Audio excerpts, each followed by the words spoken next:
देखो यहाँ पे क्वेश्चन जो है, क्वेश्चन है √5 और उसके अंदर x की पावर 15 और y की पावर 10 दिया है और डिवाइड करना है हमको 4√x की पावर 8 और y की पावर -16 से। ठीक है, तो जो √5 है इसकी क्या मतलब होता है, इसका मतलब होता है x की पावर जो यहाँ पे नंबर दिया गया है x की पावर 15 और y की पावर 10, पूरे की जो पावर है वो पावर है 1/5। रूट का मतलब होता है 1/5 पावर, और डिवाइड करना है हमको x की पावर 8 और y की पावर -16। तो चाहे रूट को रूट लगा के 5 रूट लिखें और चाहे इसको 1/5 लिखें। तो यहाँ पे हम क्या इस तरीके से लिख लेंगे 1/4। अब क्या करना है हमको, यहाँ पे जो 15 है और यहाँ पे जो 10 है,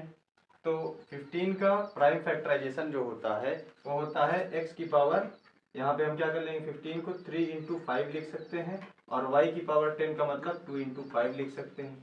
और पूरे की पावर 1/5 है और डिवाइड करना है हमको x की पावर 8 से, और x की पावर 8 को हम कैसे लिख सकते हैं 2 × 4,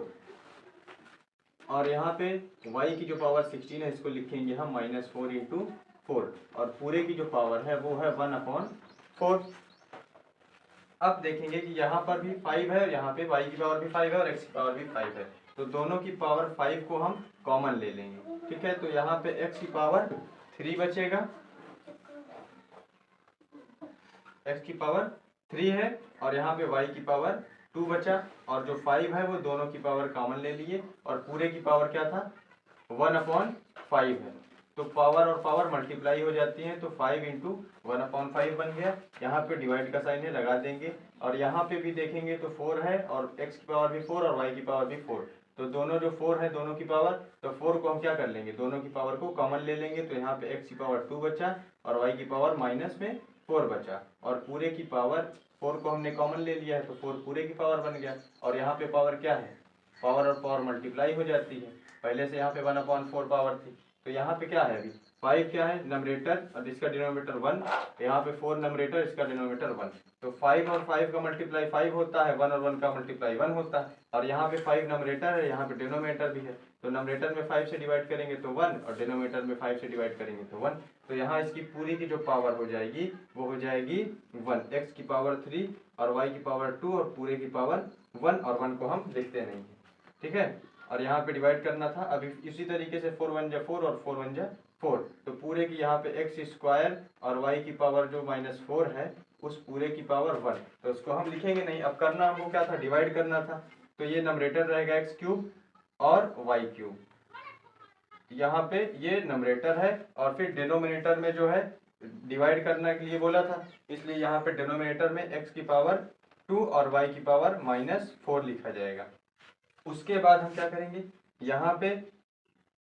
x कितने हैं, यहाँ पे 2x हैं, तो इसको हम यहाँ पे जो डिनोमिनेटर y है y की पावर माइनस में है, तो पावर को हम प्लस में बनाने के लिए y को नमरेटर बना देंगे, तो यहाँ x की पावर 3 और y की पावर 2, सॉरी यहाँ पे नमरेटर में y की पावर 2 थी, तो y की पावर 2, और ये जो डिनोमिनेटर में y की पावर -4 है, इस y की पावर -4 को नमरेटर में भेज देंगे तो y की पावर हो जाएगी 4, और इन सब के बीच में रिलेशन मल्टीप्लाई का है। ठीक है, फिर x की पावर यहाँ पे 2 अकेले बच गया। अभी इसको आगे जब हम करेंगे तो यहाँ पे जो है हो जाएगा, यहाँ पे इस तरीके से, यहाँ पे x की पावर 3 है तो x × x हो जाएगा, और y यहाँ पे डिनोमिनेटर में है नहीं, लेकिन बेस और दोनों का बेस क्या है y है, वेरिएबल है, दोनों वेरिएबल सेम है, तो पावर ऐड हो जाएगी, क्यों, क्योंकि बीच में इनके बीच में मल्टीप्लाई का रिलेशन है, तो y की पावर हो जाएगा 6, और अपॉन में क्या है x की पावर 2 x × x, नमरेटर में भी x है डिनोमिनेटर में भी x, डिवाइड हो गए, नमरेटर में भी x और डिनोमिनेटर में भी x डिवाइड हो गए, यहाँ पे x और y, x की पावर 1 है y की पावर 6, ये हो जाएगा आंसर। अब इस क्वेश्चन को आप लोग सॉल्व कीजिए, ये होमवर्क है, सॉल्व करके इसका आंसर कमेंट बॉक्स में दीजिए।